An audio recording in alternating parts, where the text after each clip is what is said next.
es una profesión que de alguna forma es obligada el dominar esta habilidad, ¿no? No a todos se les facilita como quisieran. Generalmente suele a veces ser frustrante, pues, y sí se entiende porque pues hay muchos chicos que tienen mucho conocimiento, que preparan sus temas realmente de manera excepcional y da frustración pues el hecho de que a veces no pudieran realmente mostrar toda el potencial o todo el trabajo que deberían, ¿no? Entonces, pues a menos que ustedes nos tuviéramos que dedicar a una actividad que tenga que ver con algún oficio, en la que pues no hubiera interacción humana, pero pues la actividad de maestro pues lo obliga a uno a tener que dominar esto de lo que es la exposición, ¿no? Voy a adelantar aquí Generalmente, aquí, bueno, aquí hay disculpen porque aquí hay una especie como de cuadro que se mete, pero más o menos podemos visualizar, ¿no? Ahí lo que dice, ¿no? Y generalmente estas son las preguntas que a las personas que nos cuesta, y a que las personas que les cuesta mucho esto de exponer, generalmente son las que generalmente se nos vienen a la cabeza cuando estamos antes o después de exponer, ¿no? Pues principalmente es bueno, ¿de dónde proviene este temor? ¿Por qué me paralizo cuando voy a exponer? ¿Por qué se me olvida todo cuando me paro al frente? Me da la impresión que no sirvo para esto. Generalmente esas son pues esas son las inquietudes que nos generan, ¿no? Eh, esta charla no me voy a enfocar, en esta charla no me voy a enfocar a darles una guía de cómo preparar material o, por ejemplo, cómo hacer las técnicas de memorización o cómo hacer todos estos aspectos, ¿no? No me voy a enfocar en esos aspectos porque generalmente esas son temáticas que ustedes ya a lo largo, incluso en años anteriores, ustedes ya han dominado, ya han entendido cómo hacer esto. A lo que me voy a enfrentar y a lo que quiero exponerles es a la principal barrera que es ese miedo, ese temor, que muchas veces paraliza y genera esa frustración en el joven a la hora de exponer, ¿no? Entonces, pues les digo esto de una vez para que...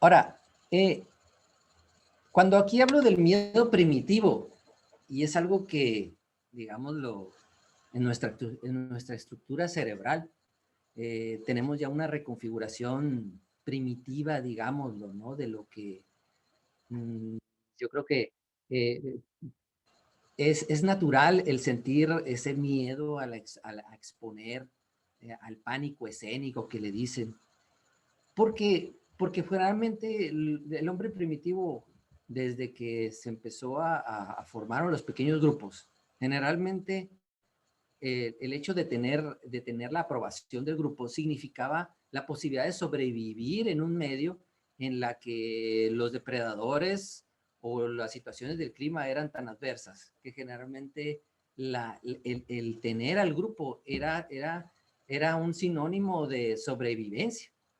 Entonces, digámoslo, tenemos esa reconfiguración, esa herencia genética ya. Y es difícil pelear con miles y algunas con millones de años de evolución y no sentir, entonces, no sentir ese miedo, pues, de no quedar bien a lo mejor ante el grupo al que pertenecemos, ¿no? Pero muchas veces lo que pasa es que esta situación de miedo nos suele sobrepasar. Y muchas veces hay jóvenes que por alguna circunstancia caen en un como, ¿cómo les diré? En un círculo vicioso que hoy más adelante lo abordaré. Entonces, generalmente así es esto, ¿no? Entonces, ya el hecho de exponer es imposible y eso lo pueden constatar a cualquier persona que haya trabajado en teatros y cantes. El miedo a exponer es inevitable, siempre hay un mínimo grado, pero de que existe, existe. El punto es saber cómo sobrellevarlo, ¿no? Y cómo ir perfeccionando, ¿no? Entonces, vamos a poner la otra positiva. Ahora, aquí me gustaría que hicieran un ejercicio de imaginación. De hecho, nosotros en la terapia generalmente a veces recurrimos a hacer ejercicios de imaginación para que ustedes intenten visualizar, a lo mejor a veces hasta intenten cerrar los ojos, intenten visualizar una situación en la que tuvieran que exponer enfrente, generen una situación de exposición, ¿no? No sé, pueden pensar en, no sé, en los sinodales, por ejemplo. Pueden escoger incluso a los maestros más exigentes de la normal. Pudieran pensar en, por ejemplo, en no sé, en un escenario donde hay diferentes, a todos los alumnos, incluso a padres de familia o algo así. Entonces, quiero que intenten visualizar eso y muchas veces, a veces en esa visualización, en esa imaginación, nosotros a veces generamos una serie de recuerdos, ¿no? Entonces, y ahí es donde es importante que ustedes describan qué es lo que pasa en mi cuerpo cuando estoy exponiendo en una situación así. ¿Qué comportamientos llevo a cabo cuando estoy en esta situación? Entonces, piensen qué inmediatamente qué genera, porque nuestro cuerpo tiene múltiples formas de respuesta, ¿no? Ante un evento. Entonces, ya que les dejo este ejercicio de imaginación, me adelanto para hablar de este aspecto. Por ejemplo, eh, aquí esta teoría de las que voy a hablarles es que es una teoría de un autor que se apellida Ellis, que es el que son modelos de tipo cognitivo, ¿sí?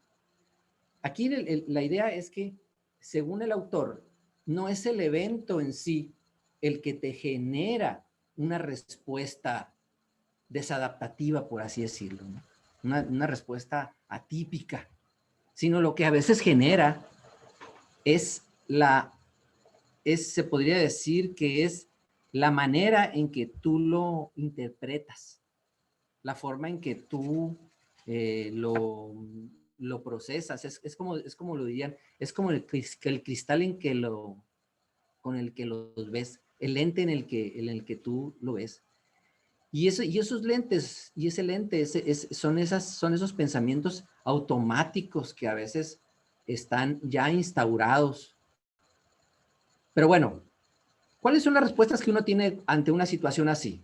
Y muchos de los que han pasado por esta situación del pánico, que es un estilo de fobia social, pues generalmente son por ejemplo, este aspecto. Me olvido de las cosas, hay confusión, dificultad para concentrarse, encontrar las palabras, centrar la atención en sí mismo. Hay una serie de emociones negativas, ¿no? Por ejemplo, ¿qué otro aspecto ocurre? Bueno, ahí hay respuestas de tipo autónomas. Las respuestas de tipo autónomas, pues es el rubor, la sudoración, es el temblor. Hay gente que empieza incluso a sentir vértigo, se le revuelve el estómago. Hay unas respuestas de tipo motora, que esas son las de evitación, tensión muscular, hay mucho movimiento de manos, pues hay parpadeo excesivo, voz temblorosa. Hay toda una serie de respuestas motoras, ¿no? Y también muchas veces esto es tan fuerte que a veces la persona opta mejor por evitar la situación, salir, ¿no? Y pues bueno, ese es en sí el tipo de, toda la gama de respuestas. Hay unas que son más propensas en otros varían, ¿no? Pero en general esas son las tipos de respuestas. Ahora, volviendo a lo que les comentaba de que no es la situación la que te genera toda esta respuesta, sino y aquí más adelante lo pongo, son esos pensamientos automáticos que están, digámoslo, ya como instaurados en tus experiencias, ¿sí? Esos pensamientos automáticos muchas veces son los que nos boicotean a enfrentar una situación de la forma menos atípica o más funcional, ¿no? Los pensamientos automáticos, por ejemplo, ahí se los voy a poner pues son variados, ¿no? Cada quien depende de la experiencia que hayan tenido. Pues una es, si hablo quedaré en ridículo, es una, diré cosas sin sentido, me quedaré bloqueado, hablar en público es horrible. Hay unos que incluso comentan, yo no valgo para esto, ¿sí? Casi como una forma determinante, ¿no? Decir, no, ¿sabes qué? Es por demás, para mí esto de exponer no funciona. Entonces, de alguna forma van evadiendo esas situaciones y es lo que hace que generalmente te hagas, pues, menos habilidoso, ¿no? Otros pensamientos negativos seguro no les interesa lo que les voy a decir, se darán cuenta de lo nervioso que estoy, lo he hecho fatal, soy un desastre, ¿no? Todos esos pensamientos negativos están ya de una forma instaurados, ¿no? Ok, entonces me imagino que a muchos, con algunos sí se identifican, ¿verdad? Ahora, la cosa no queda aquí porque cuando hablo de pensamientos negativos, muchas veces esos pensamientos negativos parten o están determinados en una serie de creencias que tenemos acerca de las cosas, ¿sí? Por ejemplo, y ahí está a lo que voy. Cuando tú, por ejemplo, y ahí es donde entra este círculo vicioso. Tú, por ejemplo, tú tuviste una situación, ibas a exponer, hay una serie de pensamientos automáticos que vienen inmediatamente, te invaden. Y esos son los que te hacen estar tenso, estar nervioso, hay sudoración. Y, y tú también, a su vez, haces una evaluación de cómo fue tu ejecución.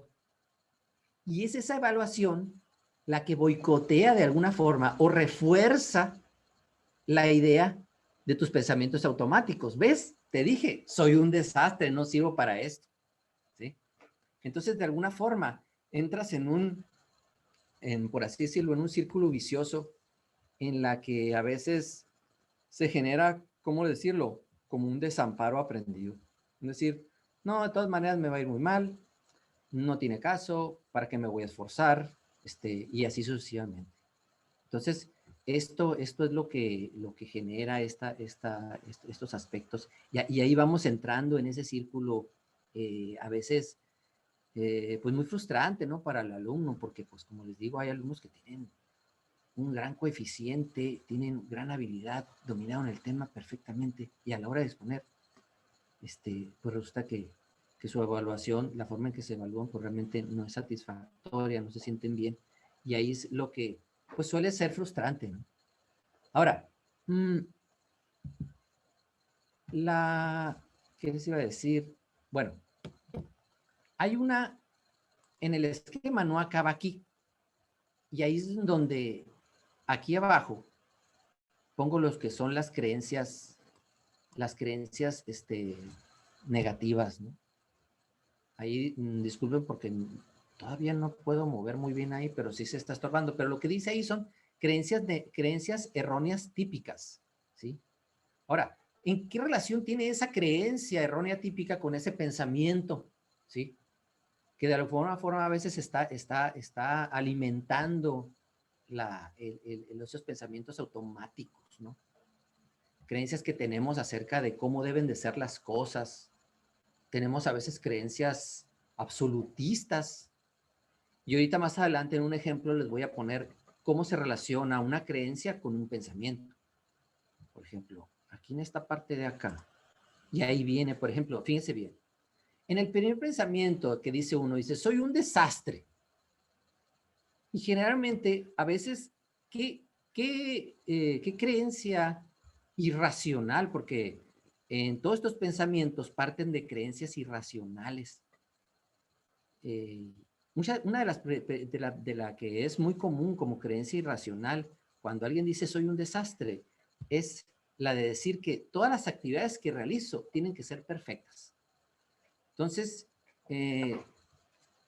es una forma, yo creo que pues muy extrema, digámoslo, ¿no? A veces tiene mucha que ver la crianza que tú tuviste. ¿sí? Entonces, en el sentido de que si alguna vez te salió algo mal, generalmente tú tienes la idea de que siempre te tiene que salir bien todo y que nada, nada, nada, nada. Entonces, cuando hay un pequeño error, generalmente sueles irte al extremo. Pues, soy un desastre, no sirvo para esto.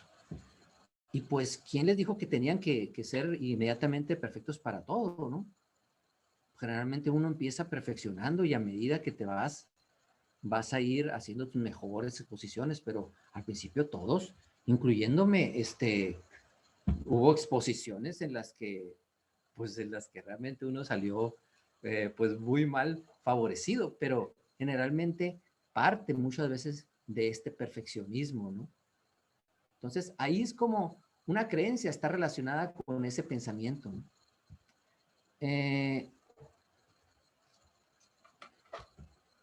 Ahora, muy bien, ahora yo les hablaré de cuáles son estas creencias atípicas que están de alguna forma instauradas, ¿no? Por ejemplo, una creencia típica que es muy común, que yo creo que es la principal, que podemos hablar de lo que es la autoestima, ¿no? Pues una, por ejemplo, no soy capaz, no soy suficiente, no soy digno, no lo merezco. Y es algo que a lo que a veces suele mucho ocurrir y fíjense que no solo se muestra en esto de lo que son las exposiciones, sino se muestra, yo creo que muchas veces hasta en toda la idiosincrasia del mexicano, y pasa también en los deportistas, ¿no? Yo tenía, por ejemplo, un entrenador que decía que había casos en las que, así como tienes miedo al fracaso, o sea, tienes miedo a quedar en último lugar, y que no es fracaso, ¿no? También te da miedo llegar en primer lugar. Da la misma, a veces la misma, eh, la misma, miedo, digamos, ¿no? Entonces, es parte de esa creencia de no sentirse digno, no sentirse realmente que puedes ser, merecedor de eso, ¿no? Entonces, eso es parte también de un desconocimiento y eso también tiene que ver con una baja autoestima, ¿no? Entonces, estas son creencias, atípicas, creencias erróneas, irracionales que les decimos, que es una subestimación de las propias capacidades. Ahora, voy a enumerar otras, por ejemplo, esta, por ejemplo, la sobreestimación del grado en que los otros se dan cuenta de los síntomas externos de ansiedad. Cuando generalmente,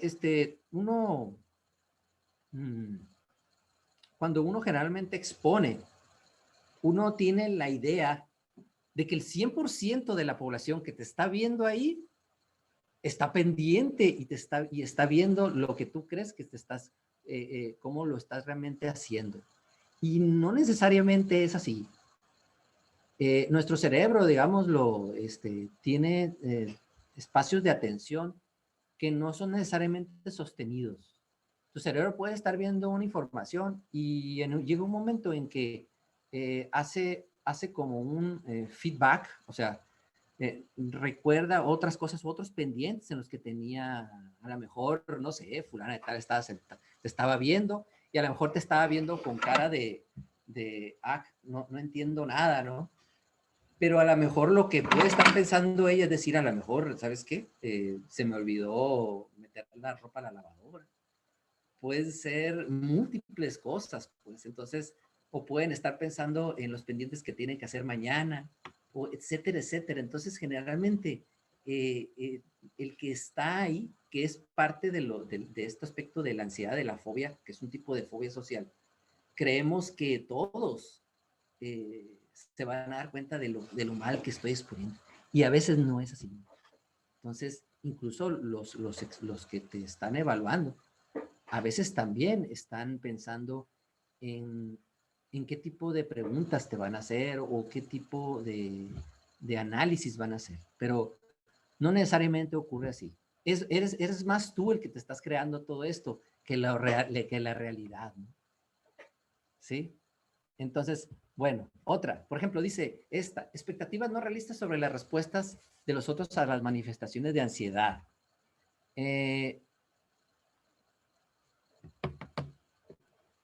Por ejemplo, aquí, una es, si me pongo muy nervioso, les va a molestar.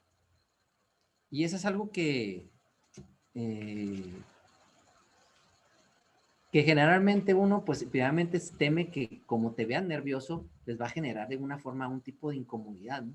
A veces lo que puede generar incomodidad más bien en un alumno no es el que se ponga nervioso, sino el hecho de que muchas veces no haya, pues no haya preparado el tema o que no haya realmente abonado al tema.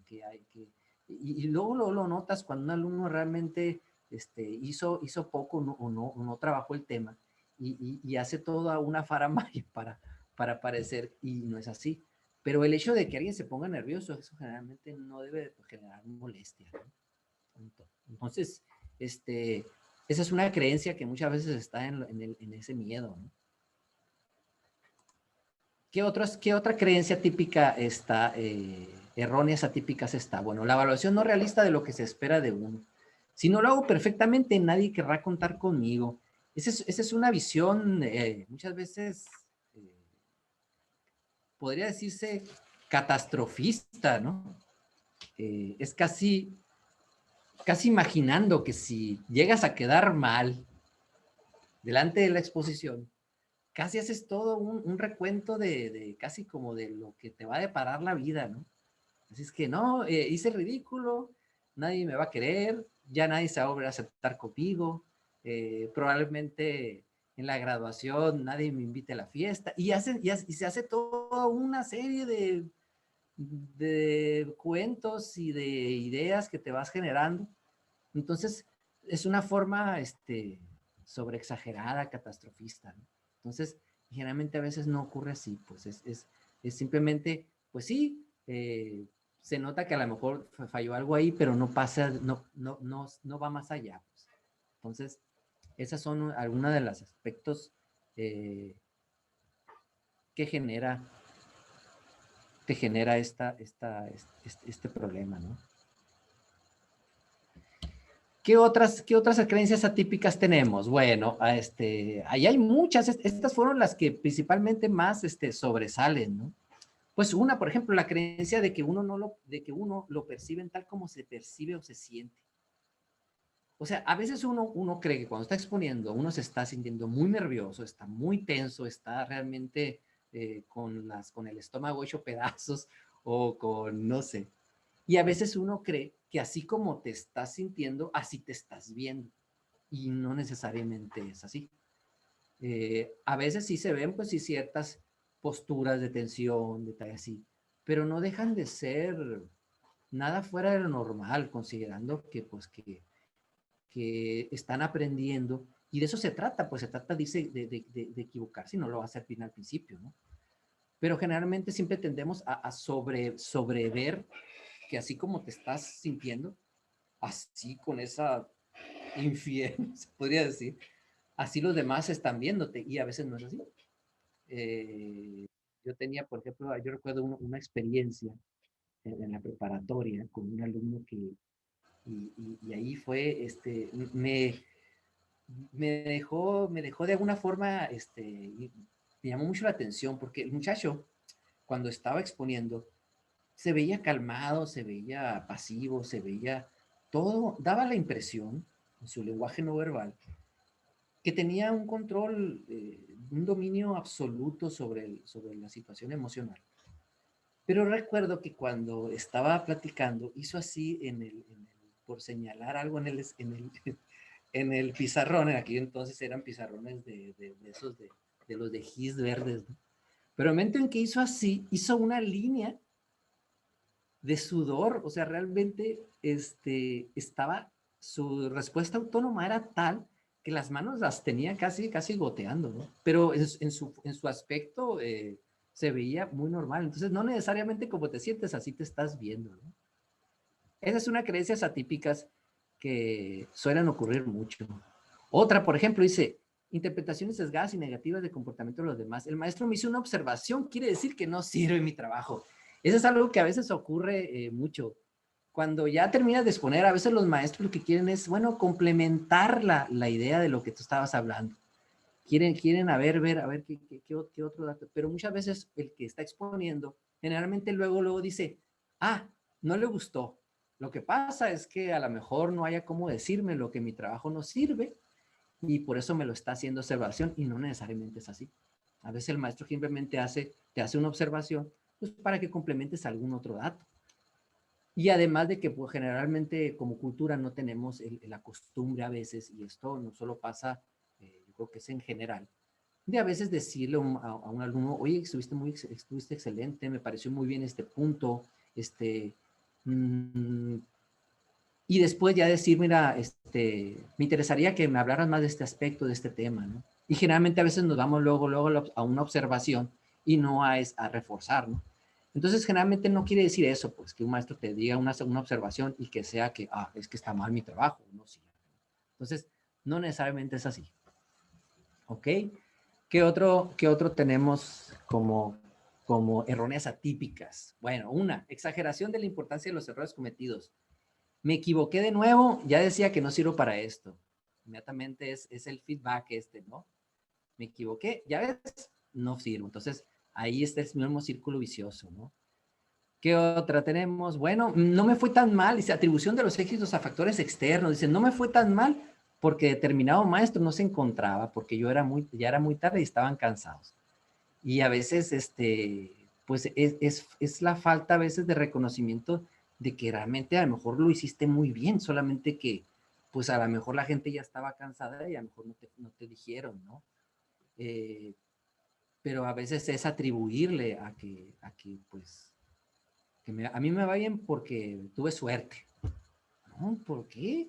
O sea, puedes haberlo hecho excelente, pues, y a veces cuando no te dicen nada, y pues culturalmente eso pasa, pues a veces no te dicen nada a nadie, es que a veces es admirable, pues, y no porque no les haya gustado, ¿no?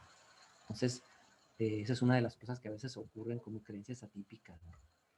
¿Qué otro tenemos? Bueno, estas para terminar con creencias atípicas. O una, si me quedo en blanco al hablar, la gente pensará que soy un incompetente. Esa es una de las que suele ocurrir. El miedo al silencio es muy, digamos que paraliza, ¿no? Otra, por ejemplo, dice, todo el mundo sabe más o tiene más seguridad en sí mismo que yo. Y esa es una de las, yo creo que esa es una de las ideas que digamos que van cayendo y que nos van yo creo que desde que estamos principios de nuestra educación, de que el maestro tiene que ser esa fuente inagotable de conocimiento y que conoce todo tu trabajo y que te va a decir, que conoce cada detalle de tu trabajo. Y no necesariamente es así, ¿eh?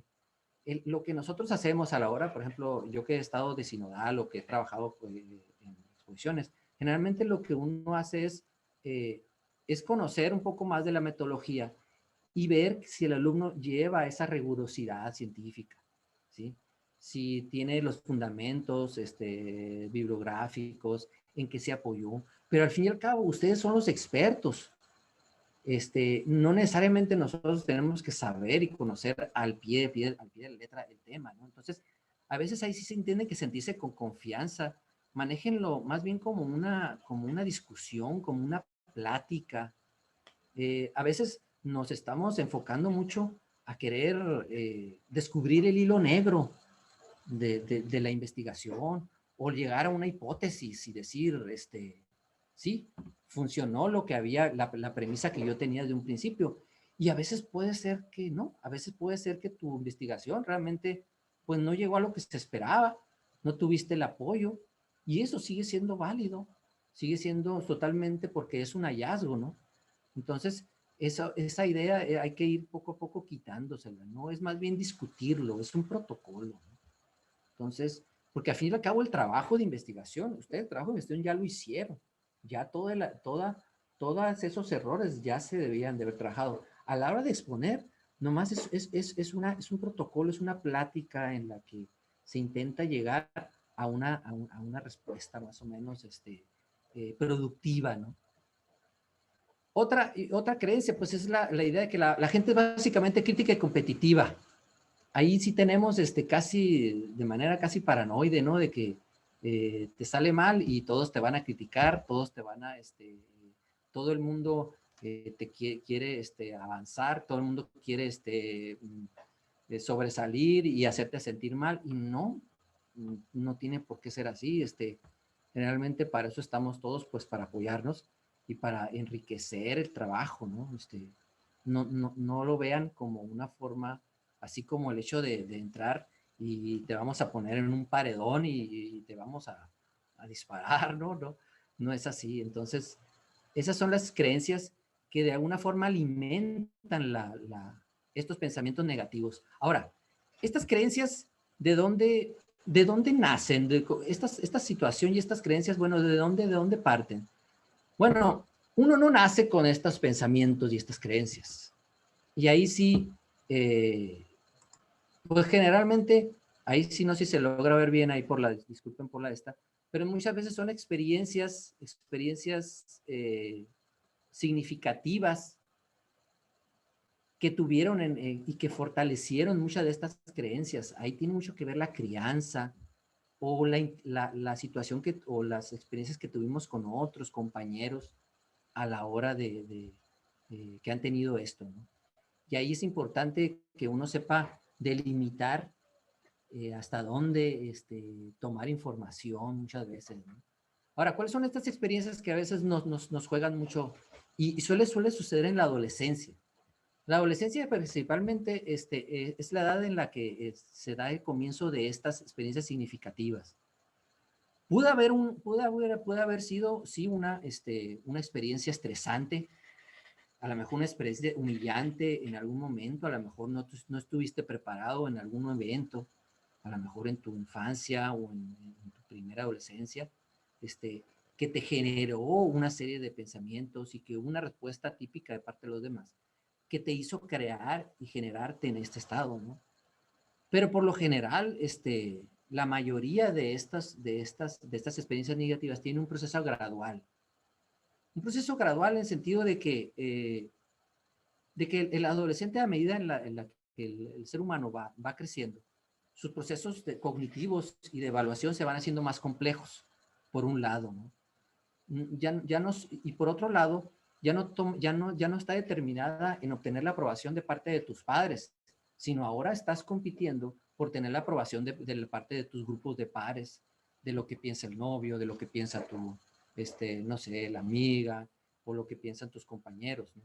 Porque en cierta forma ese va a ser tu grupo al segundo grupo de socialización el que tienes. Entonces, esto hace que la situación en algunos chicos se vuelva más complicado y sea más común en la adolescencia estas experiencias negativas, ¿no?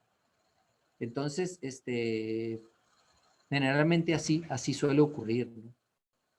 Ahora, aquí cuando digo comorbilidad con otros trastornos, cuando digo comorbilidad, ¿a qué se refiere? Comorbilidad se refiere a que además de tu miedo a exponer, además del miedo a ese pánico escénico, pudiera estar o pudiera haber otros trastornos, otros problemas que están ya de forma, digámoslo, reconstruida o reconstituida de manera casi ya genética, ¿no? Las personas que pasan por ansiedad, por ejemplo, las personas que presentan estos trastornos de estrés, puede haber un trastorno de estrés postraumático o puede haber ansiedad generalizada, o alguna fobia, o puede haber también algún problema de salud, eh, por ejemplo, los que tienen problemas en la tiroides. Todos estos son aspectos químicos de tipo hormonal que generalmente están ante una experiencia traumática, bueno, uno puede decir traumática, una experiencia demandante, suelen ser suele uno reaccionar de manera más sobrereactiva ante esto, ¿no? Entonces, por eso es importante conocer y, si es necesario, atenderse, ¿no? Y ver si a lo mejor no hay un trastorno ansioso detrás de esto, ¿no? ¿Sí? Entonces, ese en sí sería lo que son experiencias significativas. ¿Qué otras experiencias significativas tenemos? Bueno, por ejemplo, pues las experiencias negativas directas o vicarias. Directas, pues me refiero a lo mejor tú una vez estuviste exponiendo y no preparaste el tema y algo pasó y a lo mejor en la primaria se rieron de ti, no sé, etcétera. A lo mejor el maestro no tuvo la pericia o no lo hizo de la forma adecuada Y eso te generó una experiencia negativa que vuelve otra vez a generar todo este círculo vicioso, ¿no? Pero también las respuestas vicarias. Y ahí es importante que cuando uno a veces va a exponer, y eso pasa a veces a las personas que son aprensivas o que son muy ansiosas, solemos tener, yo creo que el hábito de preguntarle a todos, ¿sí? Oye, voy a exponer fulano día, van a estar fulanos maestros, oye, ¿cómo la ves? Y muchas veces cada quien te dice a cómo le fue en la feria, pues, y muchas veces esas formas suelen ser bruscas o a veces no toman en cuenta pues la manera en cómo uno percibe las cosas. Pues.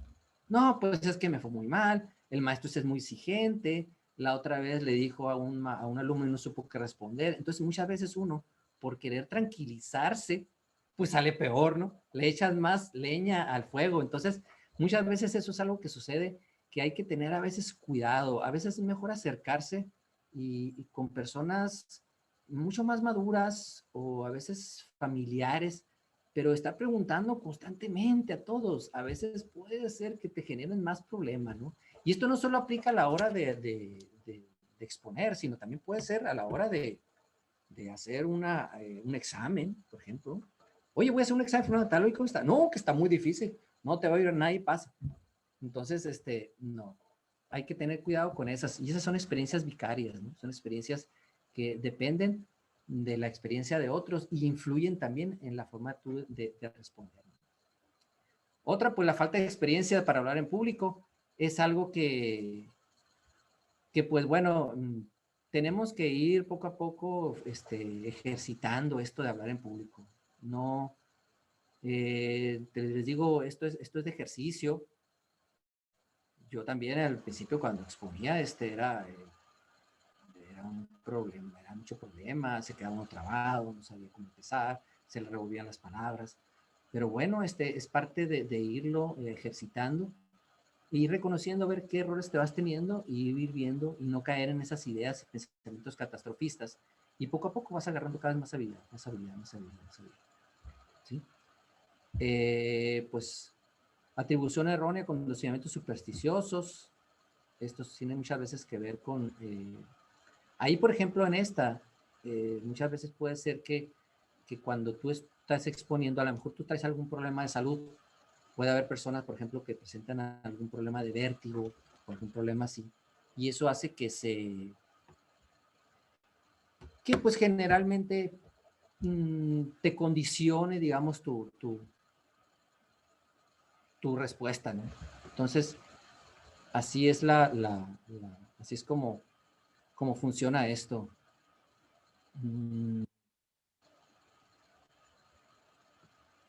No sé si tengan hasta ahorita, alguna pregunta, algún dato para no avanzar mucho, porque los atosigo y hablo demasiado y a veces, con esto de la presión del tiempo, muchas veces no hay tiempo de esto, no sé. ¿Alguna pregunta hasta ahorita? Ánimo. Hablando del miedo pánico escénico. Y eso que ustedes no salen en cámara.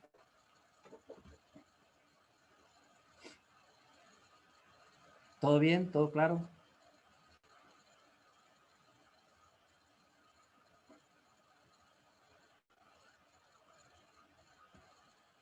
Nada, hasta ahorita. Entonces puedo seguir. Bueno, con que me estén oyendo. Bueno, por ejemplo, el otro aspecto que tiene mucho que ver, que influye mucho, es la sobreprotección. Yo creo que la crianza tiene un papel muy importante. A veces solemos venir de crianzas muy sobreprotectoras y la sobreprotección generalmente no le permitimos a veces al niño desde muy chico tener sus propias experiencias y aprender de ellas, ¿no? El padre de alguna forma tiene que estar, no para resolver las cosas, sino para permitirle que haya esa experiencia y poderle darle la atención de calidad en el sentido de aceptación, de darles la confianza de que sigan haciéndolo, ¿no? Y también lo que tiene que ver con la forma de expresar el afecto, ¿no? A veces hay papás que que son poco afectuosos y muchas veces el niño empieza a confundir que sus errores son debido a su persona y no tiene que ver con su ejecución o con el comportamiento que tuvo, ¿no? Entonces eso siempre hay que tener claro, ¿no? Ustedes algo, ya lo pueden a lo mejor tener por ahí algún chicuelo. Es importante siempre cuando hagan una observación al niño que lo hagan y se enfoquen en el error que presentó. Mira, te equivocaste, fue por esto, pero no decirle es que eres un tonto, es que no sirves para esto, es que no, error, porque ahí el niño confunde, ¿no? Entonces generalmente eso es importante, ¿no? Todas estas experiencias generalmente nos van generando un tipo de creencias pues muy negativas, ¿no? Vamos a poner la otra. Bueno, ahora, ¿cuál es el tratamiento y sugerencia para esto de la fobia social? Que es en sí fobia social, ¿no? Es el miedo a exponer, es un tipo de fobia social que está asociada con la ansiedad. Por un lado está el aspecto cognitivo, que es el que yo les estoy hablando. Es decir, el aspecto cognitivo no es el evento en sí el que me genera esta sensación disfuncional de, de las que les hablaba, de respuestas autónomas, ¿no? Sino que también tiene que ver con exposición, también ayuda la desensibilización sistemática y aquí es meramente conductual el proceso. Por ejemplo, cuando uno tiene miedo a algo, por ejemplo, puedes tener miedo, no sé, a entrar al agua, por ejemplo, a la alberca, lo que a veces uno hace es, a la primer señal que tienes de fobia, generalmente lo que uno hacemos es inmediatamente evitamos el estímulo negativo.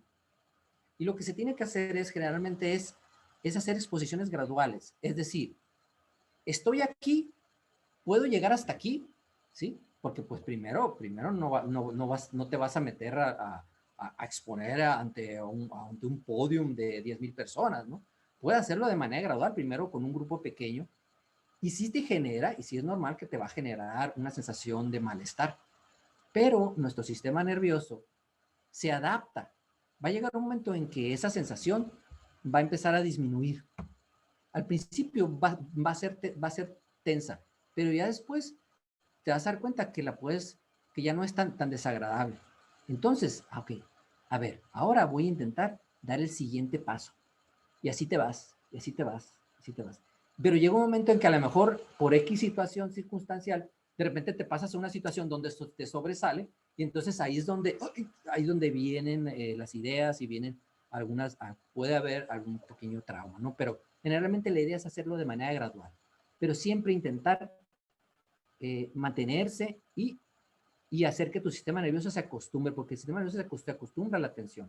Y un momento en que dices tú, ok, por ejemplo, yo por ejemplo, tenía mucho el temor al agua, yo se lo reconozco, pero me tuve que autoterapiar de alguna forma porque los maestros no tenían la metodología. Y al principio me era muy incómodo entrar al agua. Pero bueno, empecé primero metiendo los pies y me acostumbré y al principio era, sí, qué tensión, porque antes el hecho de solo de pasar y ver la alberca era tensión. Y ya a medida de eso, ya después dije, bueno, ya me acostumbré a estar así, a lo mejor ya puedo echarme la primera zambullida. Y después te das cuenta que te empiezas a acostumbrar. Y así, hasta que ahorita pues ya hay nado libre. Entonces son formas. El problema es cuando la situación te hace que te escape, te sacan de la situación. Presento ansiedad, presento miedo. No lo hagas. Adiós. Entonces, hay que ver ahí de qué forma se pudiera favorecer eso, ¿no? Otra, bueno, crear situaciones, volvemos a lo mismo, crear situaciones de menor a mayor demanda, ¿no? Entonces, y esta es la terapia racional emotiva, que todo lo que les hablé atrás es parte de la terapia racional emotiva, es parte del tratamiento. Esto debe de ser, la efectividad para esos tratamientos tiene que ser tanto de manera conductual, que es la desensibilización sistemática, que es la exposición gradual, pero también tiene que haber terapia racional emotiva. Y la terapia racional emotiva, pues es la sustitución de esas creencias limitantes, que son las creencias atípicas que les hablaba, por sustitución de creencias más racionales. Entonces, ahí ese conjunto de estrategias son las que te van a ir poco a poco haciendo más funcional y llevadero esto. Ok. Bueno, ya para darles tips y ya para cerrar esto, porque tenemos hasta las 11:40, porque ya después van a ustedes hacer alguna actividad ya con sus debidos tutores. Aquí quiero que esto es como una forma de reflexión y es una actitud de vida, digamos, ¿no? Yo aquí les pongo, y este ejercicio yo se los puse a los chicos en las primeras dinámicas que hicimos con los de español, no sé si recordarán algunos de ustedes, sobre cómo tomar en cuenta la actitud al momento de, qué actitud tener cuando hay una experiencia perturbadora. Y aquí ocurren dos cosas. Imaginen que en el primer saco que está arriba, tú llevas a cabo una experiencia. Puede haber sido cualquier experiencia, ya sea que expusiste, ya sea que te gustó alguna muchacha o ya sea cualquier experiencia que hayas tenido, ¿sí? A lo mejor en la primera experiencia te fue mal, ¿sí? Te fue mal porque a lo mejor a ella pues, no le gustabas, a lo mejor andaba de mal humor, a lo mejor, no sé, etcétera, etcétera. Pero te fue mal, ¿sí? En la otra experiencia, otra persona pudo haber tenido una buena experiencia. A lo mejor la agarró de buen humor, a lo mejor, etcétera, etcétera, o a lo mejor expuso y lo expuso bien y preparó el tema, etcétera, etcétera, ¿sí? Entonces, ¿qué pasa? Lo que va pasando es que, ¿cómo creen?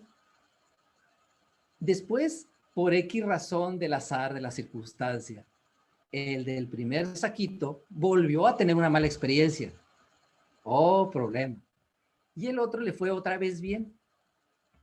Y así sucesivamente. Si se fijan en el primero, tuvo 3 malas experiencias, pero había otras buenas experiencias que estaban allá. Pero, ¿cómo creen que va a pensar o cómo creen que va a empezar a pensar el primero que del que sacó, el primero que estuvo sacando fichas del primer saco o el que tuvo experiencias negativas? ¿Cuál creen que va a ser su respuesta?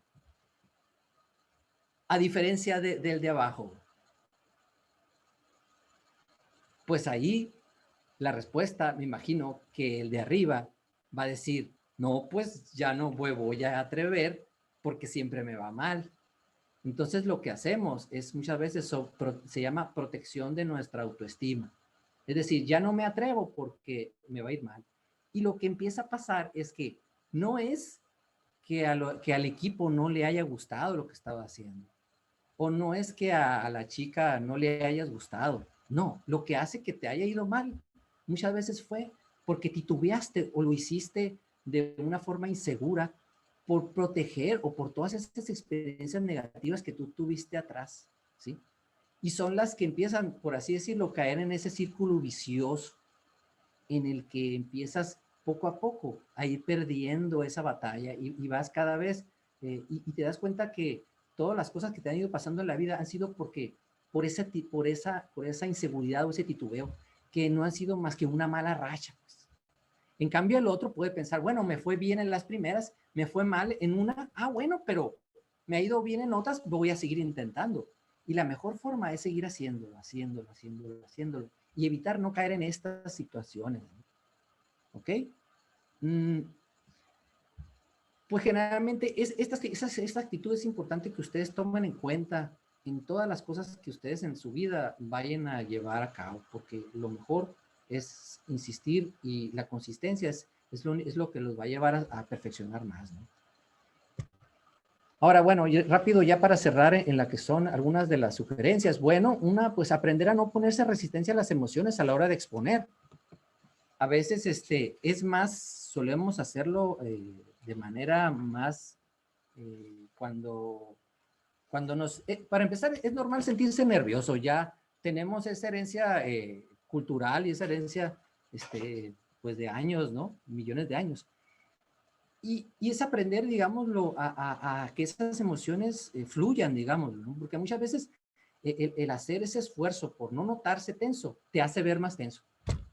Es mejor a veces decir, bueno, lo que aprendí y dejar que es parte de estar nervioso y no pasa nada y para eso estamos, ¿no? Otra, pues preparar bien el tema. Ahora, también aquí en esto de preparar bien el tema, a veces pasa de que algunos, parte de la ansiedad pues tienen exposición mañana y se levantan desde las 4 de la mañana y no pueden dormir y empiezan a preparar el tema de formas cansada y de forma casi paranoide, excesiva. ¿Y qué es lo que pasa? Pues que llegan a la exposición con unos ojerotas, todos desvelados, todos cansados.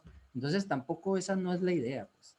Es mejor ir preparando el tema con tiempo, ir tranquilizándose, sentir que realmente dominas el tema, ¿no? Entonces, esa es en sí la idea, no es sobre exagerar, ¿no? Otra, pues ensayos graduales, primero practiquen con compañeros, con algún grupo de amigos, de manera así, de confianza, ¿no? Porque a veces suelen ser muy carrilleros, ¿no?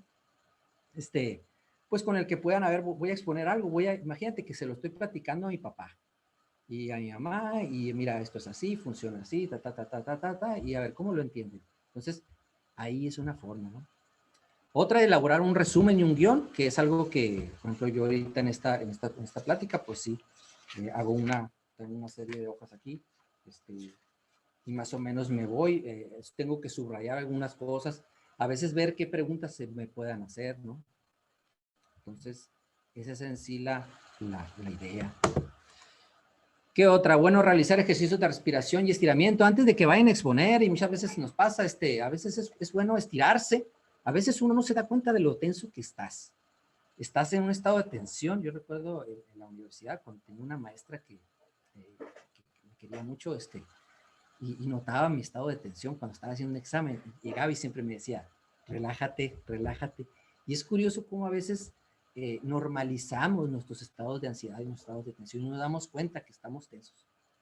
Y ¿sabes cuándo se dan cuenta que están tensos? Cuando realmente ustedes se estiran. Cuando realmente respiras y te estiras, es cuando te das cuenta de, caray, estaba tenso. Y también tener el hecho de, pues, bueno, lo que estudié, lo que preparé, en nombre sea de Dios.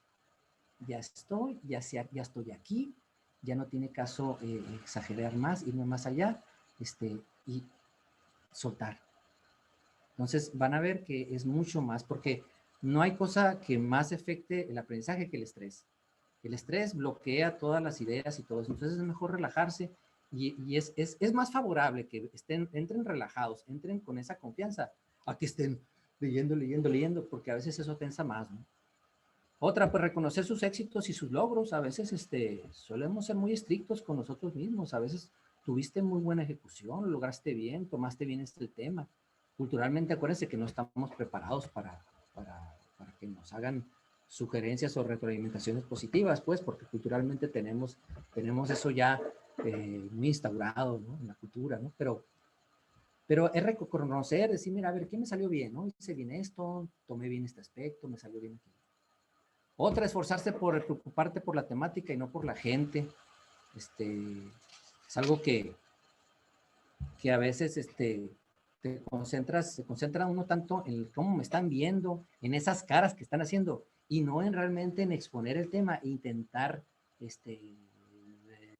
redactarlo o realmente exponerlo bien. Si esto a veces nos sobresale y si ya vemos que no, pues buscar apoyo de un especialista, tutoría, aquí ya saben, estoy aquí para servirles, acérquense, para analizar cuáles son estas ideas que generalmente nos están boicoteando y que están instauradas. Muchas veces tiene que ver hasta la familia, ¿no? En la forma en que los padres, hay una película que se la recomiendo, principalmente esto, que es excelente, que es El discurso del rey. No sé si la hayan visto, en donde, es que no le digo spoilers, pero bueno, pues el discurso del rey es un hombre que tenía que tenía que sustituir al rey, porque el rey estaba muy enfermo y tenía un problema de tartamudeo, ¿no? Y para él fue una situación muy desgastante porque tenía la demanda que tenía que tener y tuvo que recurrir a un especialista para relajarlo, para irlo exponiendo de forma gradual y para cambiar esas ideas, ¿no? Y poco a poco fue avanzando. Es muy recomendable esta película, sobre todo de esta temática, ¿no? Pregunta, chicos, porque el tiempo ya se nos está, pues prácticamente ya se nos está yendo. La idea es que ustedes, en la hora de tutoría, una parte, vayan con sus tutores y hagan un trabajo de reflexión. No sé, alguna duda, me di a entender, está muy enredoso, no sé, se sienten identificados. Nada, ¿todo bien?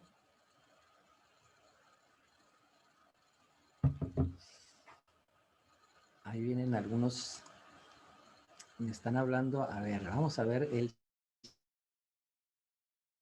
chat. Solamente que, bueno, espérame, lo que vamos a hacer es que el chat no puedo, bueno.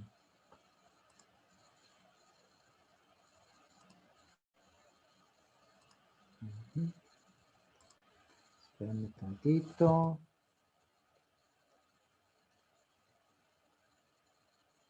Es que, a ver. No sé por qué no puedo ver el chat, pero bueno, bueno, la idea lo que quiero es que me gustaría que hicieran es hacer un diario ahorita. No todos tienen este problema de lo que es el miedo a exponer. No es algo que les ocurra a la gran mayoría, ¿no? Sin embargo, sí hay situaciones que nos generan mucha incomodidad. Puede ser miedo a un perro, puede ser miedo a viajar, puede ser miedo a exponer, etcétera, etcétera. Entonces, la idea es que ustedes hagan este ejercicio poniendo, por un lado, una situación que les genere mucho, ¿no? Aquí, por ejemplo, el miedo a exponer, por ejemplo, que es el tema de hoy. Otro, ¿qué consecuencias o emociones conductuales tengo cuando voy a exponer? Bueno, estudio largas horas y de machete, me siento muy nerviosa, dificultad para dormir, mareo, ¿sí? Otra, por ejemplo, pues pensamientos y creencias que me vienen generalmente que están aunadas, ¿no? Una, por ejemplo, estudio largas horas, que quiere decir que me va a ir muy mal, ¿sí?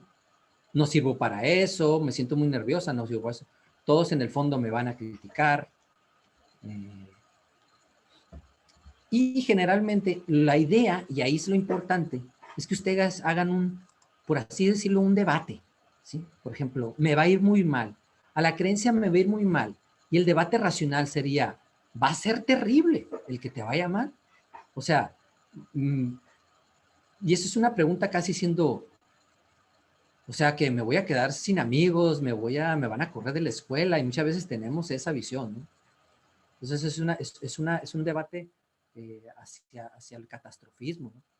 Otra, por ejemplo, no sirvo para eso. Pues el debate sería pues nadie es perfecto. Todos empezamos primero, no nos va muy bien, ¿no? Entonces, eso es uno de los aspectos que hay que importante debatir, ¿no? Otra, por ejemplo, todos en el fondo me van a criticar. Ahí el debate racional sería, no a todos les tiene que gustar. Porque a veces tenemos eso, ¿no? Tenemos esa tendencia a decir, es que me van a criticar, es que alguien me hizo un señalamiento y no le gustó.